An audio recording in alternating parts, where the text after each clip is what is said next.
නෑ එක පාට බෝලුවා කියන කතාවන්නේ මම එහෙම අහලා තියෙනවා. ඉතින් මහ පොළොවට ඉරේලිය වැටෙන්න කලින් අපිට පේනවා. ඔව් නේ. පේන්න බෑ නේද?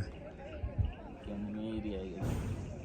ලංකාවට ඉරේලිය වැටෙන කතාව අපේ හැටත් වැටෙනවා ටීවී එකේ.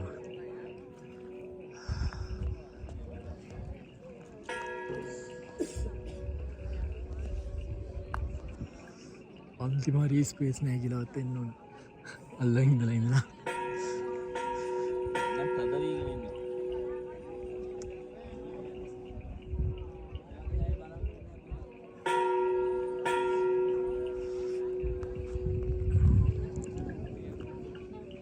අන්නවසන් එනවා මට නැහැ කියන ගන්න. ඈ? ඉතින් නගිනකොටයි බහිනකොටයි දෙපැත්තටම වගේ තියෙනවා. ඔව් නේ. මලහිරු හවුසල පේන්නේ අපිට සාමාන්‍යයෙන්. ඒ වගේ තමයි නේ. මලහිරු. ඒක එක සීන් නේ.